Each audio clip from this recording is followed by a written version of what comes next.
Network Entertainment.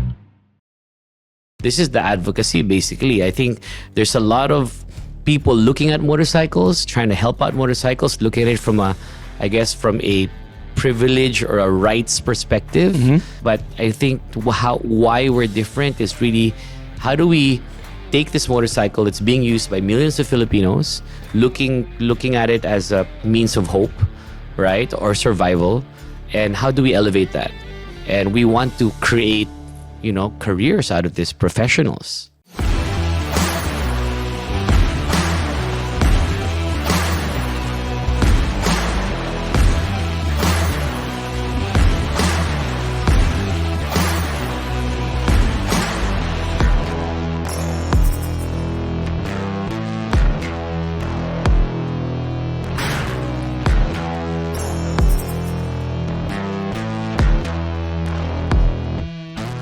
Hey, mga Tunay Na Rider. Like our new studio, we're psyched to move to this new venue at the Pod Network.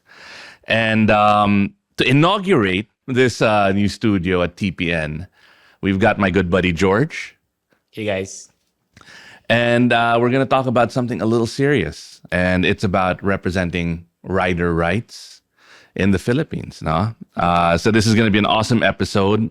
George, as many of you probably already know, is the beautiful mind behind ANGKASS. And it's been a crazy ride. It's been a crazy couple of months for George because he's been out there all over the country. I don't want to sound like well, it's hard for me not to sound like a dick, but dude, you look freaking tired. You look tired, man. I'm tired, but excited and pumped, and all kinds of emotions all rolled into one. So and we really appreciate you taking the time. There's only 5 days left in the four days left in the campaign period, and you're here with us. No, for sure. Representing ANGKASSANGGA. And I know that kind of energy and dedication is going to carry over when ANGKASSANGGA represents riders in Congress. So, what many people don't know is that George and I have known each other. He's one of my oldest friends. Yeah. Since I think I'm a couple years older than you. So I think I'd say 90s. No? 90s. Or late yeah. 80s. Yeah, late 80s. We were neighbors. George had the coolest toys. So I would spend a lot of time in his house playing. He had the first sound card. Okay, anyway. I would sleep over in his house playing video games. Yeah, and I don't want to geek out onto the tech that George had. You had like an Apple Quadra. Yeah, like the coolest toys. I think the PC was 4HDX. Was that? I don't remember. Yeah. But you had the first CD-ROM and the first sound card. Yeah. I think one of the first games was Sherlock Holmes, and they had a runtime video or something. So you would like choose, depending on what you would press, it would play another video. So I thought that was pretty cool. So anyway, the 4H6DX. 4H6DX2. Yes, that's the one. This is before Pentium, guys. And up until today, I still drop by George's place to play with his toys because he's still got the coolest toys. And we've kind of, I don't know if it's the water or something in that compound in Quezon City, but we've kind of had similar paths in life, right? Yeah. Which is technology, riding, and empowering communities. Correct. This is probably the most serious Tunay Na Rider episode ever, man. So long story short, we've had a long history together. And George blew me away when he started ANGKASS. And day one, he reached out. And I was glad to help being a rider. Yeah. And on the flip side, with Packworks, what I do, my day job, again, people probably don't know this in the riding community. I help Sari stores with technology. We have like 300,000 Sari stores all over the country. George and Angie are our advisors in Packworks. Yeah. So sobrang similar. And we've been helping each other for about 3 decades. Yeah. 3 decades. So tell us about how you started empowering riders with ANGKASS. Well, ANGKASS started about 8 years ago. Before that, there was riding on a motorcycle, at least on 2 wheels for passengers, was essentially underground. It was informal market, and we put in the different safety measures. We put in a lot of regulation around it. We put in technology in the app. I don't think we'd be successful in actually managing that many people or riders if it weren't for technology. But we put in the necessary safeguards in place, like training, insurance, safety gears. And now the industry blew up. It's created an entirely new industry for ride hailing for motorcycles. And now I think it's time for us to kick it up the next level, because what we've done is, instead of just creating a service for passengers, we've actually started creating livelihoods for many, many bikers, and touched on a very focal point in terms of how a lot of Filipinos surprisingly look at motorcycles as a means for generating income, as a means for having some opportunity in livelihood. Yeah, no, I mean, in the sari stores we work with, the first purchase they're gonna make is a motorcycle. Yeah. Because it amplifies and multiplies their productivity. Correct. It gives them more time, and it's freedom, right? Yes. You're no longer dependent on the tricycle routes, the jeepney routes, the bus routes. But I think the difference now, what we're trying to do is, initially we started giving these guys jobs, but now what I really want to push is, how do we make them real professionals? How do we make motorcycles a career out of a lot of workers? And I think putting in, I think this goes beyond ANGKASS. You need legislation, you need a lot of these national agencies to start not just recognizing, but creating programs to ensure that this is the real profession, right? When you say a real profession, you have access to benefits, you have healthcare, you have pension, you have access to housing, everything that you would need to be able to really build, establish your family well, and create a life out of this. And this is the advocacy, basically. I think there's a lot of people looking at motorcycles, trying to help out motorcycles, look at it from a privilege or a rights perspective. Mm-hmm. But I think why we're different is really, how do we take this motorcycle that's being used by millions of Filipinos, looking at it as a means of hope, right, or survival, and how do we elevate that? And we want to create, careers out of this, professionals. Okay, so speaking of career paths, right? What's blown me away is, one, ANGKASS, your primary customer, isn't the passenger. It isn't the company that needs you to deliver something. It isn't. Your primary customer is the rider, which means you need to provide value to the rider. Like Packworks, our primary customer isn't the multinational FMCG, because it is the sari store. If we don't provide value, if we don't uplift their lives, we're nothing. We can live without the multinational, but we can't live without the sari store. Correct. And if you take a step back and you look at the 8 years of ANGKASS, it hasn't been easy. Mm-hmm. Creating a new profession, a new market category, pushing legislation, pushing for the rights of riders, pushing for the rights of your riders to make a decent living isn't easy in the Philippines. No. And you've had to deal with LGUs, you have had to deal with department secretaries, you've had to deal with legislators, you've had to deal with the chief executive of the country. And I think those 8 years have actually trained you and honed you. And it makes sense now why you're running, because that experience is probably a lot deeper. That 8 years of pushing your vision provides you deeper experience than most running for Partylist or any position at all. No? I mean, yeah, for sure. I think a lot of the advocating and, I guess to a certain extent, lobbying and really pushing for policies has exposed me to that type of environment. So, I think I can navigate the political side. Not just exposed you, but successfully. Yeah. I mean, it's a very good modernization program. I think, if I should say so myself, that it's one of the more successful modernization programs for public utility vehicles. I mean, we took something that's informal and now not just formalized it, but it's really created an entire sector.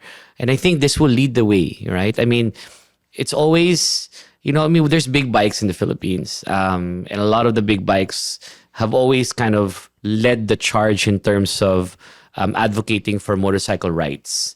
But, for me to really, go down into the grassroots level, we need to turn it upside down, right? The grassroots and the need or the dependence on motorcycle and how this will be a way for them to get out of poverty should take the lead, should be front and center. And I think a lot of the benefits of having a motorcycle will come from, that sector.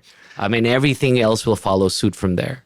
The sad fact is, and I think you were with, this is what I've learned from you. You were with Vince Dizon yesterday. Yeah. That the rules of our roads are dictated by four wheels and one person in those four wheels. Yeah.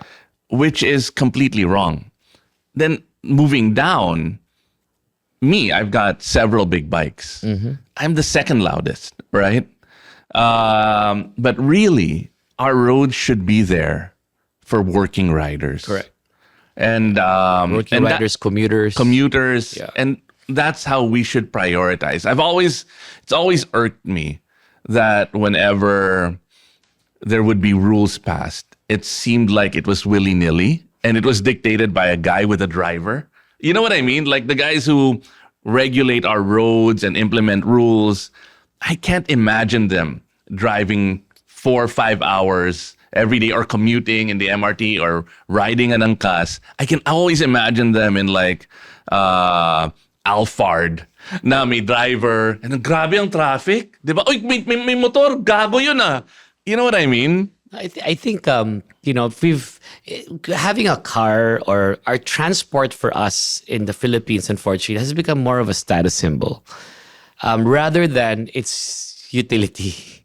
I mean, at the end of the day, transport is for mobility so that you can progress, you can trade, you can commerce, you can do all those things. It's for the workers. Yep. It's for, the working class. It's for commuters.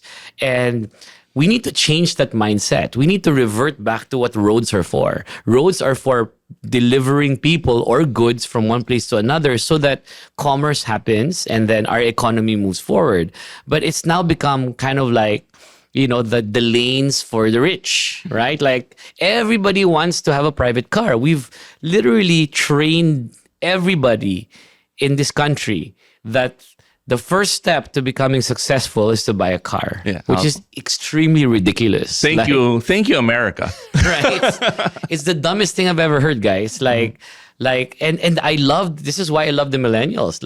Most millennials now will not even, you won't even see them in a car shop. Like for them, there are better things than buying a car. But for them, having a car is really for mobility or having a vehicle for that matter. Which is why also Angkas flourished, right? Because, initially, a lot of the millennials thought it was a practical way to get around.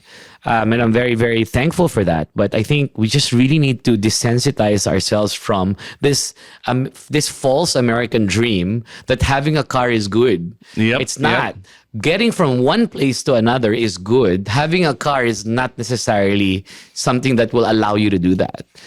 So yes, let's give it back to the people. Let's give the roads back to the people where it belongs and not to private cars that can afford to have a driver, can afford to have a private car, because that's not what the roads are for. Okay, so we're already jumping ahead of ourselves but it's not because what Angkas has been doing for 8 years directly connects to ANGKASSANGGA. No? And so what is that connection? And why are you, entering this really, I guess I don't want to sugarcoat it, but this dark world of politics, right? Why, and we'll go into that later. I've always stayed out of it, right? The only reason I'm here with you is because of you, and I believe in what you guys are doing, and I'm a rider, right? But I've always stayed out of this arena. A good friend and a famous writer and personality on TV told me that politics is like showbiz. with ugly people. Eh, guwapo kami. So, ba't kami nandyan? So what is Angkasangga and why are you running? I think what government does, I mean, definitely the private sector can do a lot in terms of uplifting people's lives, helping, people, but I think government sets the stage. And you gotta have a good stage so that you don't try so hard as a private individual. You don't try so hard as a private company, going above and beyond your way just to make things right. And when you set that stage and when you have those parameters, this is the playground of fairness. And, progress is not just about moving forward, but rather, how do we move forward fast, but how do we move forward also fairer, right? And I think what we've done in Angkas is we've shown that you can take something that's informal, something that was, looked down upon, it's just relegated to, to something that's not good, and make an entire industry out of it with professionals that make a living and take care of their family. And we've set that stage. And I think, everything that I do, my bikers, my Angkas bikers benefit, but it also robs everybody else of that program. And I think this is something that can be institutionalized. And I really do believe in the system. And I think this is something that's beyond just a company. It takes a whole society approach where we can get different stakeholders to get involved, and really set a good stage, right? Finally, we have, a set of blueprints that we can look at and see how we can create these parameters so that people can flourish. And that's really, for me, what's my driving force in this one. Because God, if we did it if we did it this way and it's working and we're doing it in close relation with the government, why can't we do it for everyone else? Hey, his name is Chico Garcia. And his name is Gino Quillamor. And together, we are Only Fun. That's right, for only $12 a month. But if you're willing to pay, why not? No, we're from a podcast that talks about movies, TV shows.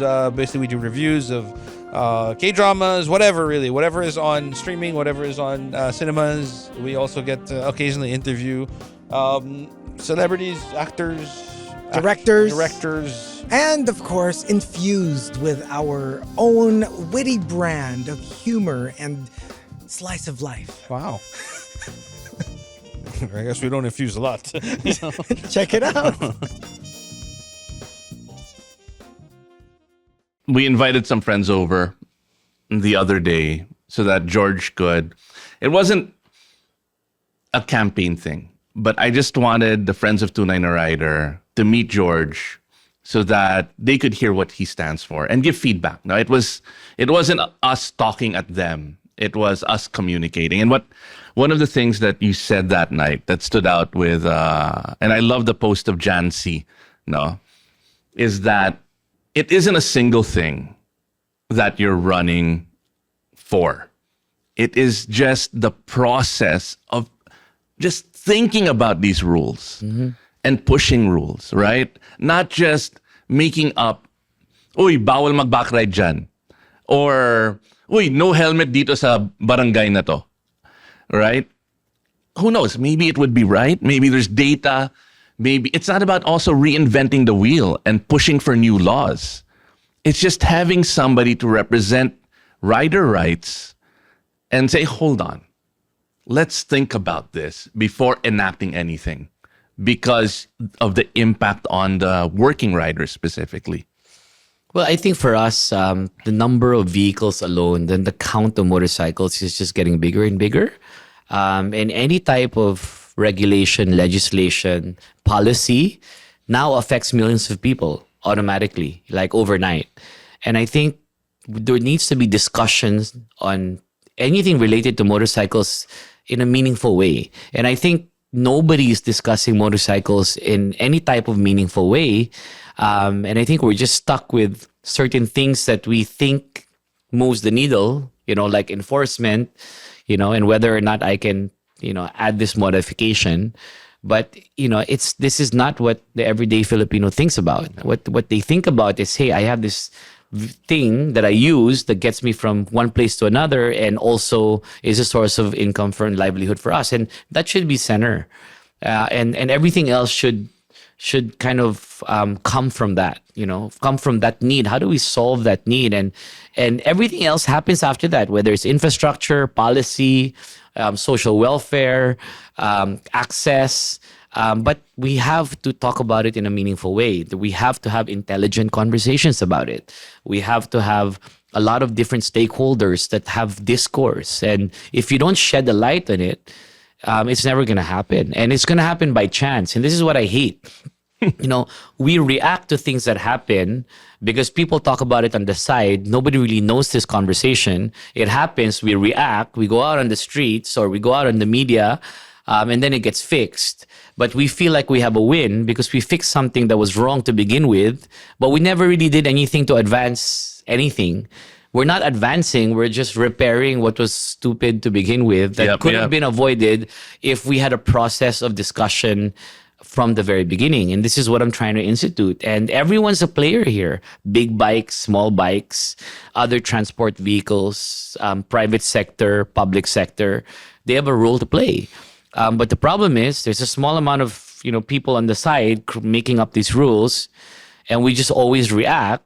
And we feel like we're winning, but we're not really moving. We're not. It's just we're in the same place as we were literally a decade ago, just with a lot of balls that were deflected, right? Like, but going back, that somebody comes up with doble placa, right? We go rally, we win, and we're like, yes, that's great. But shit, man, that never should have happened to begin with, and so on and so forth. Pero okay, but again, it goes back to that my vision of a regulator or a government, the person deciding the fate of riders is in a fancy car, may driver in Metro Manila, right? But riders aren't homogenous. Working riders in Metro Manila or in other cities, big cities, they have similar issues. I'll give you an example, right? Everyone talks about like, oh, why can't bikes go to the highway?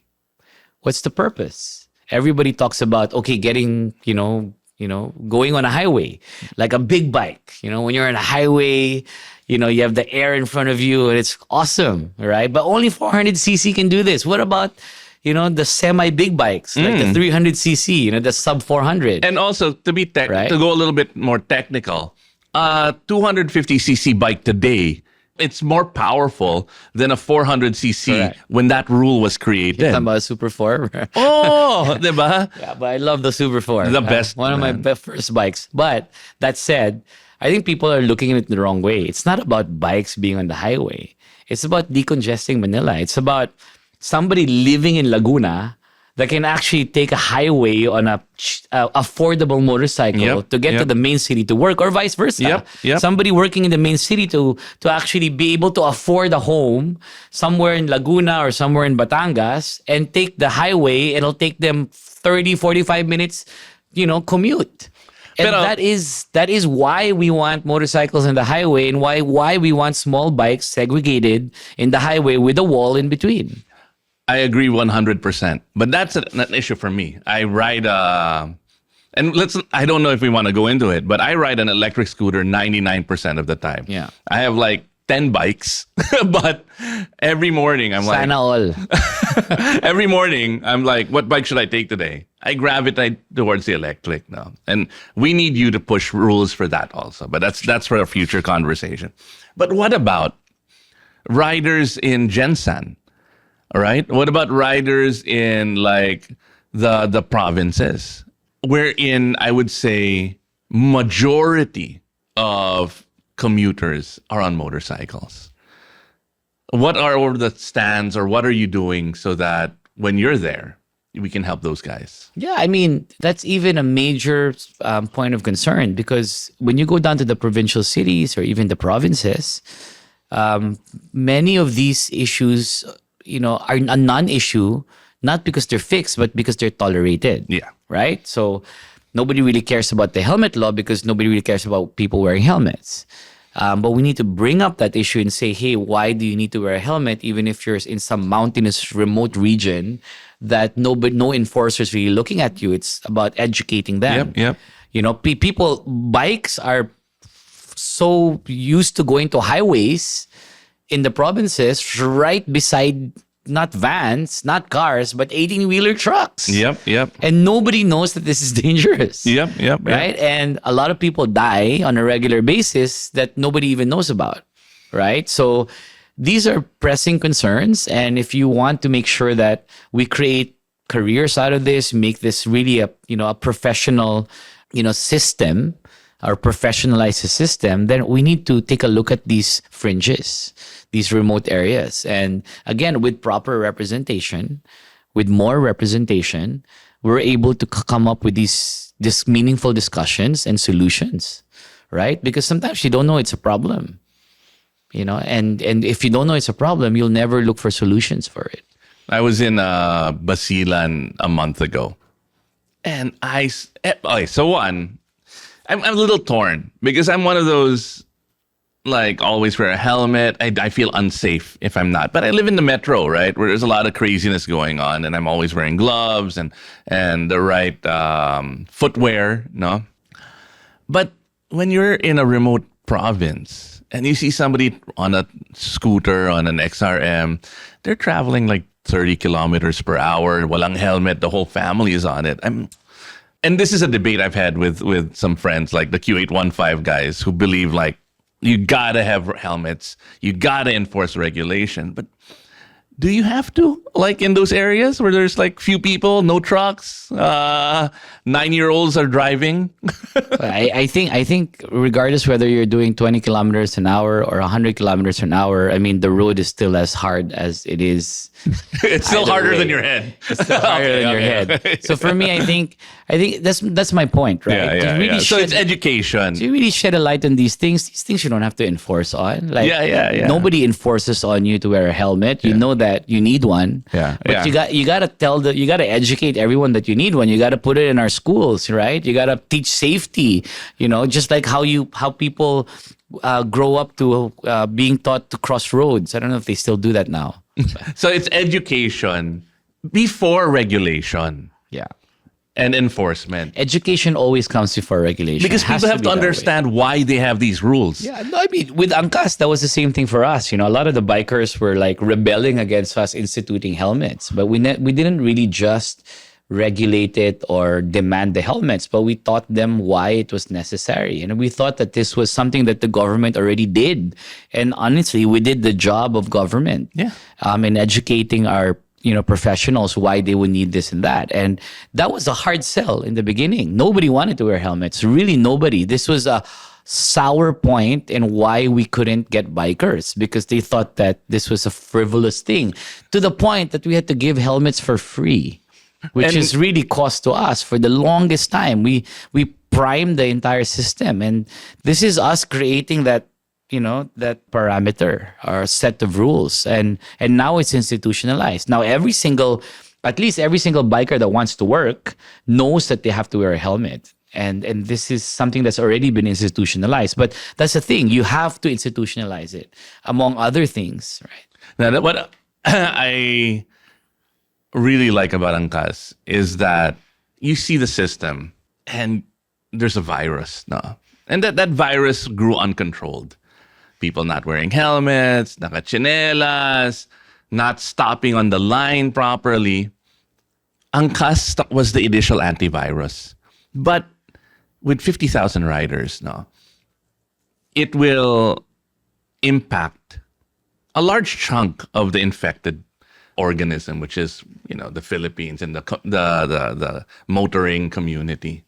And you see it. You see, like, if there are 2 ANGKAS riders at a stoplight and they stop on the line, the rest of the riders will follow that. So you are an antivirus.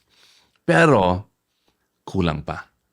We need to get more of these antiviruses so that you have herd immunity. I think for me, I mean, that's quite a morbid example, looking at our bikers as viruses, but maybe No, I'm talking about the entire motoring No, I understand. environment. The environment and their education, the lack thereof. But I think more than the antivirus is I think we need to come up with preventive measures, right? Like, like my answer to that is, eat right, be healthy, right? Rather than something that's curative, or to the point that we have to have a vaccine. Right? Okay. You know what I mean? So Yeah. let's Pero but medyo I- unhealthy na tayo eh. Yeah, correct. Yeah. All right. So here is the I guess one of the jackpot question. Why on earth did you ask me to be a nominee for Angkas? I think we just need more riders that have passion for riding and have some sense. Some legitimate common sense, which I don't think is very common actually. So then let's just take Uncommon sense. Let's just take out comments, have some sense to really start representing bikers in a meaningful way. It's a lot of issues, and these are issues that affect people's lives. And your work with Sari Sari stores, your work with that grassroots sector plays a very vital role in terms of policy making. So I think you can provide a lot of really a lot of insights in terms of how we can uplift that sector. And like I said earlier, this is not a sector, or it's not on my bucket list of things to do. But because I do believe in what Angkas is doing, and I've seen the impact, and I know George. I've known him, again, one of my oldest friends. He's one of the few people I would say yes to. And that's why I'm a nominee, and I believe and I support Thank you, man. ANGKASSANGGA 107. So go out and vote, guys. All right. Finally, we've got a big event. It's the last 4 days of the campaign. Yes. We've got something happening on, is it Sunday? It's a Saturday. Saturday. You can't, technically you can't, candidates can't campaign on Sunday anymore. Okay, on Saturday, we've got a Motor de Avance. Correct. A grand motorcade. Correct. So what's happening, George? Yeah, so, everybody does a meeting de avance, but we're not a regular politician. We're not a regular party. We're not a regular party list. We represent a specific sector of riders. So that's how we'll be. We have a Motor de Avance. I think starting at Diokno Boulevard. We'll send more information on our website, ANGKASSANGGA Partylist, and also Mr. Angkas, and also Ibba, of course, will provide some information also to those that want to join. This is open to all riders. We have a bunch of riders already signed up for it, both rider organizations, big bikes, small bikes, scooters, enthusiasts, the working class, different platforms. So hopefully we get a lot of people that just, represent themselves, their platform, their colors, their ideology, and just have a common ground for, a common place for riding, and how that affects them very differently from one rider to the next. But all of that, the common thread will be the motorcycle. So we start in Diokno. We'll go down to EDSA, I think going into Quezon City Circle, to Congress, then to Katipunan, then we end in pop-up Katipunan. So yeah, this is a long ride, guys, technically. It's not a short motorcade. We're going literally around the city, across multiple cities in the metro. So yeah, looking forward to seeing you guys. I think meetup time is at 6 a.m. Kickoff is at 7. We should end way before lunch. All right. Yeah. So I'll be there. George will be there, and I hope to see you guys too. All right. Thank you, George. And we'll see you in Congress, man. Thanks a lot, man. See you guys. Ride safe, ride hard. Tunay Na Rider out. The opinions of podcast creators, hosts, and guests are not necessarily reflective of the official stance of the Pod Network Entertainment, its hosts, or other network programs. The content created by the people behind the podcast is personal and not meant to harm any religion, ethnicity, group, organization, company, or individual.